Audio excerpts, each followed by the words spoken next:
All right, here we go. No stopping now. I really have to get these out faster. So, back to episode 4 for a minute. I just wonder if any of them ever wake up at 3 in the morning and can't get back to sleep just thinking about what they did to me. For some reason, I really don't think that happens.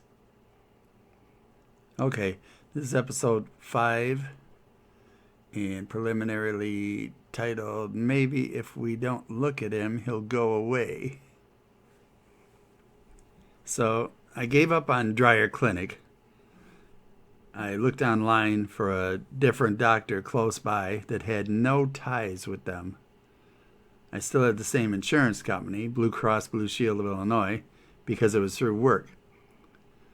Now, Mary and I went to this new doctor's office, and I was in the exam room, and he walks in, and I get up and shake his hand, and he says, "Mr. Sepulfric, what seems to be the problem?"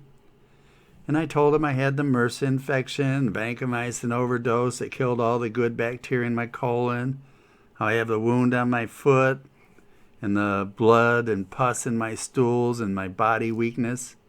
So he scheduled me to see a gastroenterologist. This guy was at a different hospital too, so I thought he'd be okay. By now, everything was getting worse, and all of a sudden I had this thing coming from my butthole to the middle of my butt. It looked like a vein under my skin or something. I know this is gross, but I gotta tell you.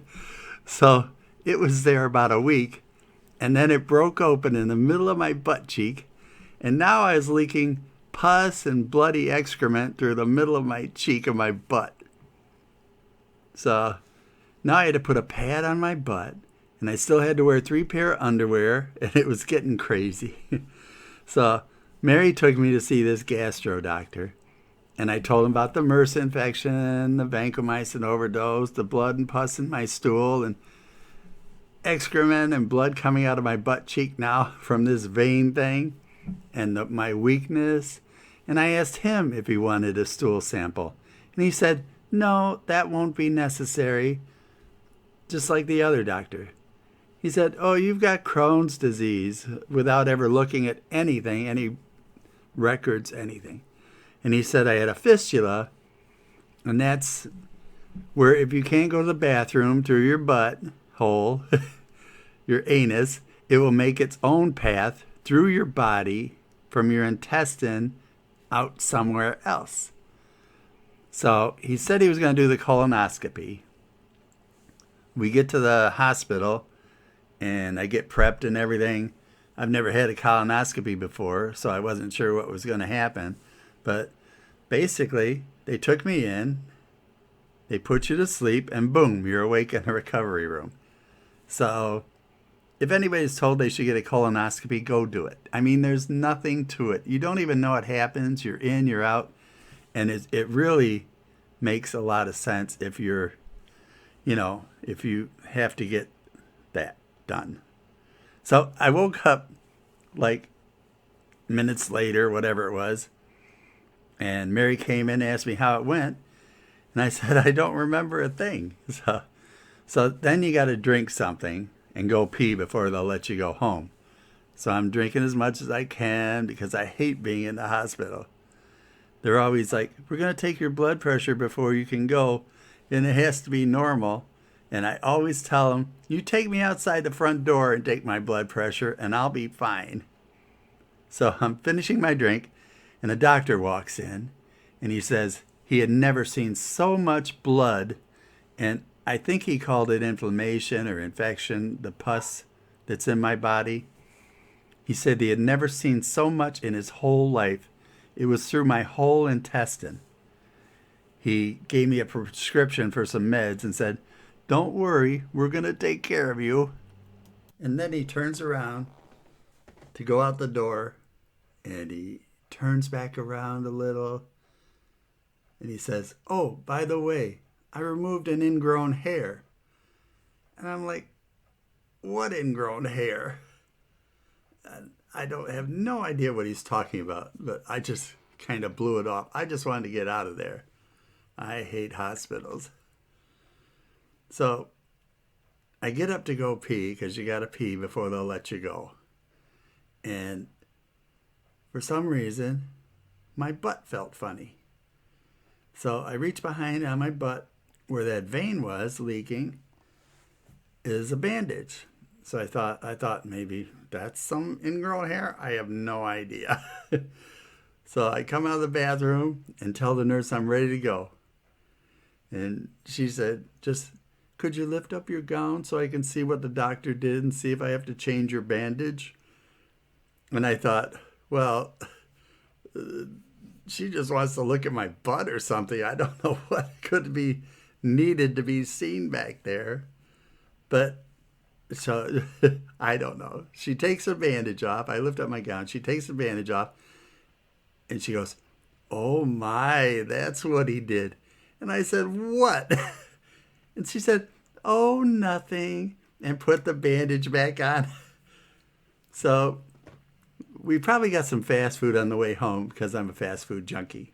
And if there's any drama in my life, for a reward, I have to have my junk food.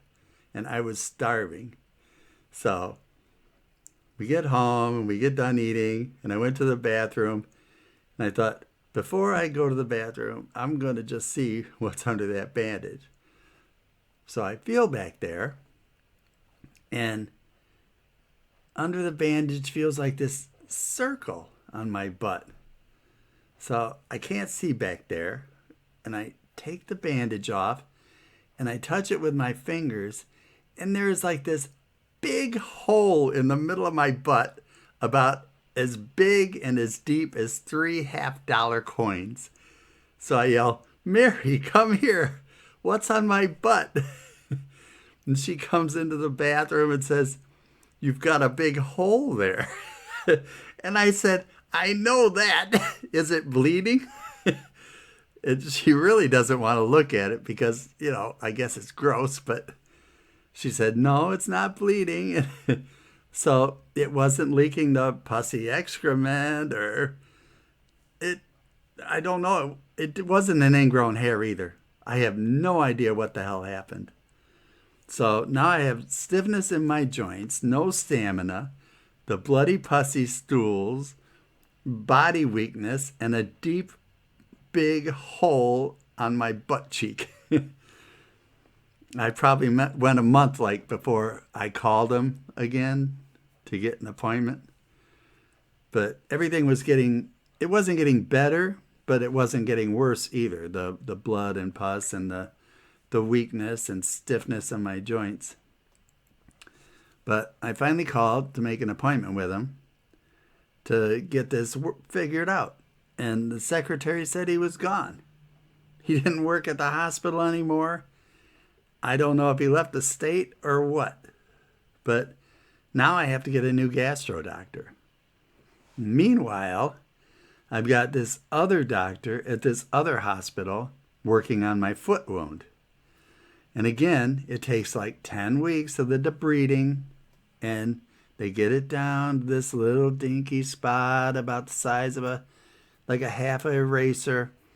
And he comes in and he says, his support staff was on the phone to the insurance company and they were yelling at him, just like they did at the plastic surgeons. I told him this happened before. It was the same thing, Blue Cross Blue Shield. But like I said to the other doctor, I can't afford to pay for it myself. So I guess we'll go and see what happens. And of course, the wound came right back again. It's just unbelievable. So now I go to a different gastro doctor at a different hospital. So we went in to see him, Mary and I told him about the MRSA, the vancomycin overdose, killing all the good bacteria in my colon and the blood and pus and swelling in my intestines. And he said he thought it was Crohn's too. And after I tell him all this, he sits there and he says, who referred you to me? And I told him what my primary's name was. Then he just started saying stuff like, we'll get you through this. We'll find exactly what's going on. And he said, but for now, take some of these Asacol pills and we'll make an appointment for you. So we go out between the exam room and the waiting room, and there's all these shelves of meds and everything. And he tells this woman, go get him some Asacol. So she grabs these bottles of Asacol, and he says, give him more. And there must have been like 12 of them. And she starts putting them in my hands, and then it's way too much for me to hold, so I'm holding my arms on my body to cradle them, and she's filling up my arms. And I said, don't you have a bag I could use? And she goes, oh, okay, I'll go get you one. And she runs over and gets a bag. So now I got all these bottles of meds, and I go to make an appointment at the desk. And the woman says, we can't make an appointment for you right now. We'll call you. He's going on vacation or something, and we don't know when he's coming back. So it's like, don't call us, we'll call you. So a few weeks later, I don't hear anything, but I had all these Asacol pills. So I'm taking them, and I'm getting my foot worked on. And I get this phone call, and it's somebody from his office telling me I needed to make an appointment and asking me why I hadn't made one yet. And I told her I was rushed out the door. I was told not to call them. They would call me. And something happened for them to call me. And she made an appointment with me, and I went in there, and he said he wanted to do a colonoscopy. And I told him I just had one done, but he said, I have to do my own because everybody's got to pad their bill and get some extra money out of the insurance companies and us poor people. So I had one done by him, and I still had all the pus and blood and swelling in my stool that was in the other one. And now I think that's the time when I went back to my primary. And he wanted me to do an angiogram because I told him I was tired all the time. Now he had me go do one of them stress tests on a treadmill where you go and they speed it up, and as soon as you can't take any more, you go lay on the couch next to it, or the exam bed. And I could barely walk. My muscles were weak, and I failed it dramatically. I mean, it was bad. I didn't last a couple minutes. So now he wants me to go get an angiogram. And that's where they run this wire with a camera on it through a vein. I'm pretty sure it went through my arm into my heart, where they check your arteries to see if there's any blockages. So I have no idea why he scheduled this test, because he hadn't even done a blood test for cholesterol or anything else, just this stupid treadmill. But I had it done anyway, because a doctor tells you to do something, you do it. And like a week later, he had the results, and Mary and I went in his office, and we're sitting there, and he comes in, he sits down, he says, well, you had a little spot on the back of your heart, a little blockage, and I can show you a picture if you want. I said, sure, I want to see it. And before he could show us a picture, his phone rang. So he picks up the phone, he starts talking to somebody on the phone for a few minutes, then he hangs it up and says, okay, we're done here. And he gets up and he looks at us. So we just get up and leave. I didn't know what else to do. But little did I know, like 17 years later, I go to get some life insurance and I get denied because he put down I had coronary artery disease. And he never prescribed me any meds for it. The primary never prescribed me any meds for it. And he never showed me the results. I have to get those results. I never got those, but I'm going to get those. Because there's no way I had any blockages. And I'm sure it would still show something now, because nobody's ever done anything to treat it. So it was just another scam to get, like I said, insurance money and money from me. So the next time I see my primary, he wants me to get an x-ray on my foot because the wound is open again. So I went and had that taken. And in a couple days, I get this call from my primary doctor's nurse, and she says, "You have to come in right away, right now." And Mary didn't come because she was at work, but I was pretty used to this doctor's office by now. So I go in, and I'm sitting in the exam room, and this secretary assistant woman rushes in, and she starts like wiping the table and moving all this stuff around on all the tables. And she says, "I just want you to know that we're going to be here for you no matter what happens. Anything you need, I want you to know that we're here for you and we will help you through this. Don't worry about it." And she's saying all this, and I'm wondering, what the hell is going on now? So after all that, she leaves, and then he comes in and sits down, kind of frumpy with his legs open, and he was sitting back in the chair, and he says, "I'm afraid I have some bad news." And then he pauses. "You have osteomyelitis." And he pauses some more. "It's a bone-eating disease." And he's pausing, like waiting to see my reaction. And says, "It eats your bone until it looks like a sponge." And I'm like, he's still waiting for my reaction. It's like, I have no idea what to say. I said, "What are you saying? Are you going to have to amputate it?" And he said, "Yes, I'm afraid so."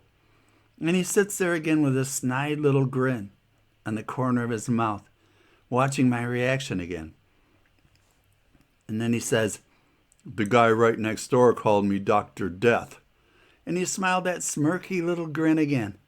And then he said he was going to send me to another infectious disease doctor at another hospital.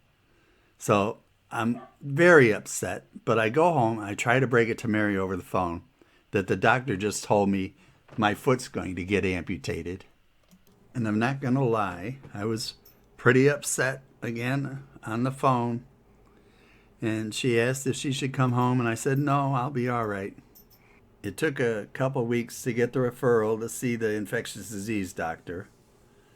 So I go in with Mary, and I'm in the waiting room with her, and I went in to see the doctor, and I told him I was told by my doctor that I had to get my foot amputated because of this osteomyelitis. And he said, "Oh, no, we don't have to amputate it. What we're going to do is give you some meds to keep it dormant in your foot.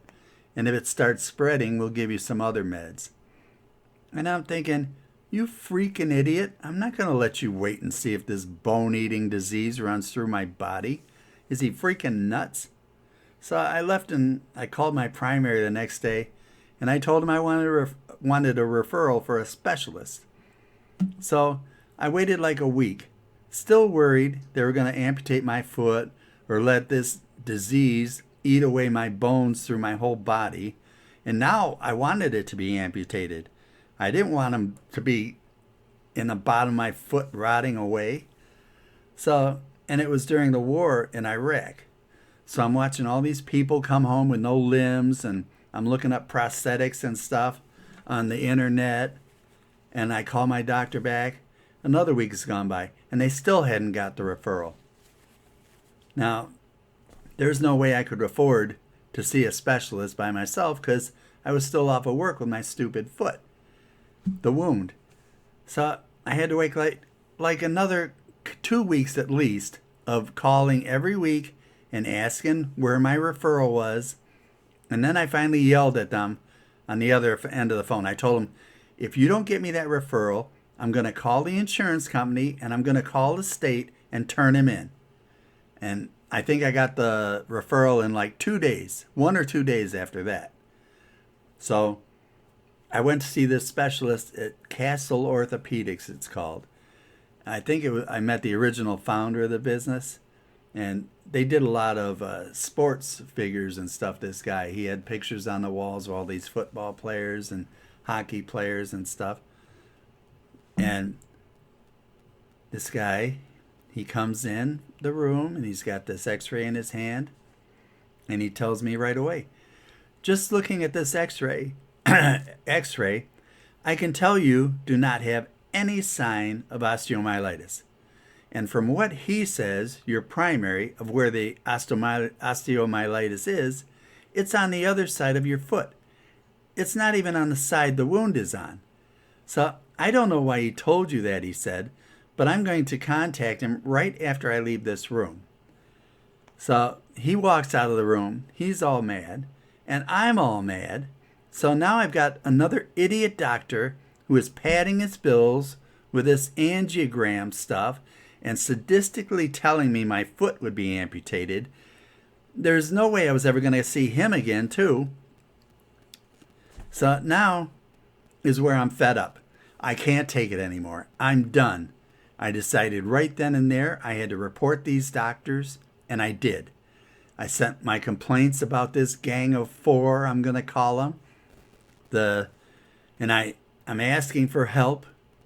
And a few weeks later, I get back letters saying, we have received your complaint, but because of privacy concerns, you will never know what happened, what we found out, basically. And I have these letters, too. So Blue Cross and Blue Shield of Illinois knew that I was assaulted and there's other things that happened to me and did nothing to help me. Nothing. I'm really tired of seeing these commercials on TV and radio saying how they're there for you through it all and all this stuff. They were not there for me for nothing. I was assaulted. It just pisses me off. And Dreyer Clinic knew too. They knew exactly what happened to me, and they didn't do a damn thing either. Not for me. They could care less about me. So that's when that's when I wrote every politician in my district and sent them that letter.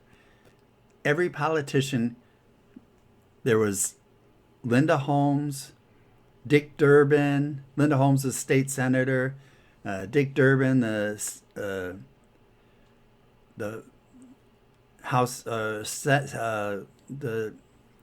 Senate in Washington. Linda Chapalavia, she was a state House representative. I got nothing from Linda Holmes. Dick Durbin, I got a form letter saying they got my complaint and blah, blah, blah. Nothing about the actual wording of my complaint.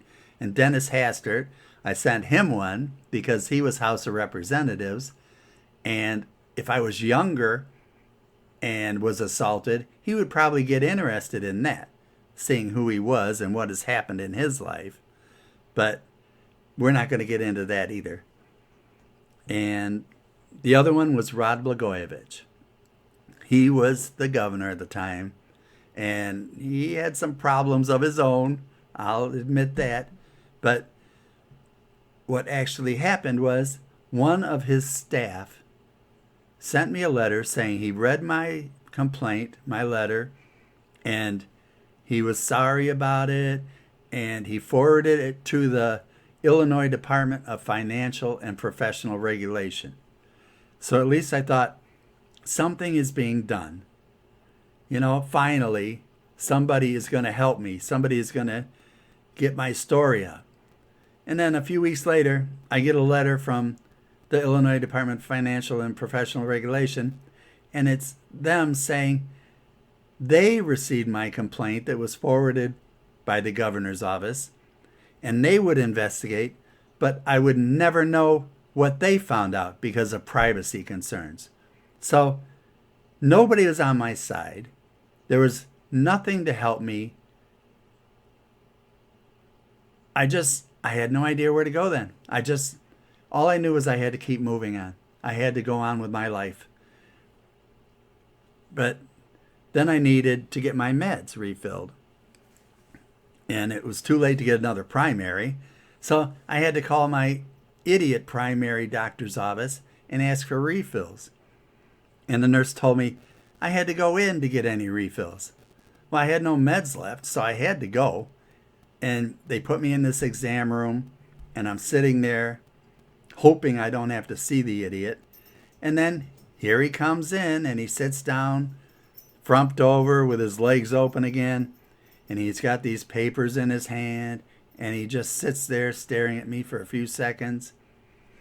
And then he leans forward and he holds out these papers in his hand and starts shaking them. And he said, "You know what this is? This is the complaint you sent to the state. Why are you here?" And I said, "I was told I had to come in to get my refills for my meds, and the only way to get them was to come in to the office. That's the only reason I'm here." And he sat there looking at me for another minute. And I'm thinking, I really don't care what you think, asshole. And I sat there and stared back at him. And finally, he gets up and left. Got up and left. And the nurse came in with my refill prescriptions, and I left. Now, it was a couple weeks later, I get a call from this nurse frantically saying I need to come in to take a blood test. I don't know what the hell it was for or what was going on, but I took the blood test anyway. It was at Quest. It's a place that does blood tests. And then I get a call like a couple days later, and it's the nurse saying, "Oh, you've got to come in and get some meds.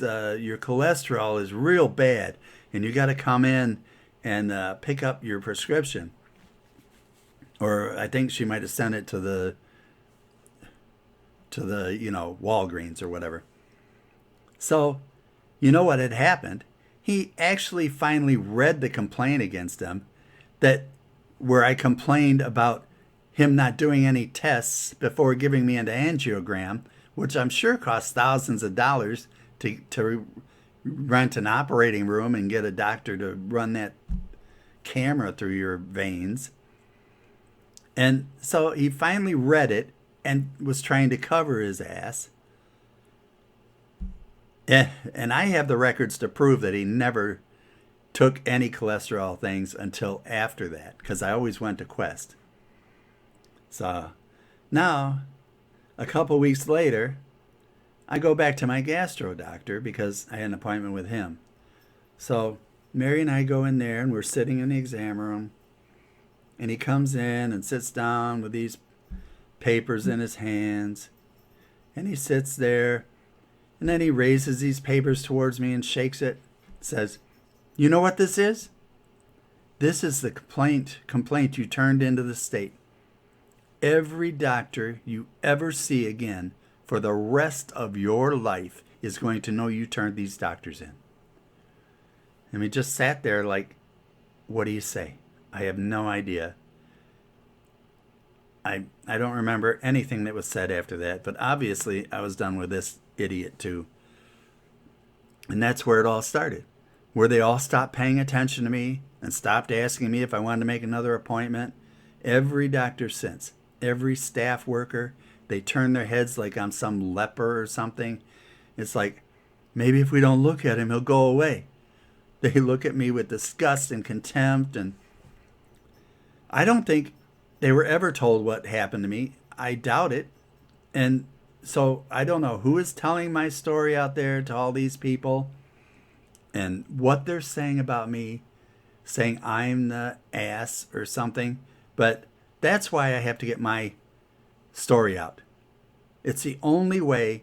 The more people that see my story is the only way that I am going to get somebody to help me with what is actually wrong with me, which is what I'm going to get into the next episode.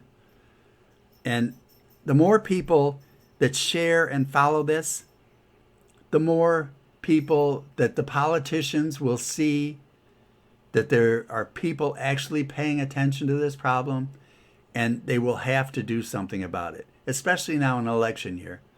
They might not do it any other time, but this is when you get laws made about protecting the person that is the actual patient instead of the corporations and the lobbyists for these corporations and healthcare companies, the doctors. It's time that the patients get a little... I'm sorry. I just get so mad. But let's get this out there and see what happens. All right, I gotta go. I'll be back with the next one telling you what has actually happened the last 2 years of why nobody will help me anymore. Thanks. Thanks for listening and share. Bye.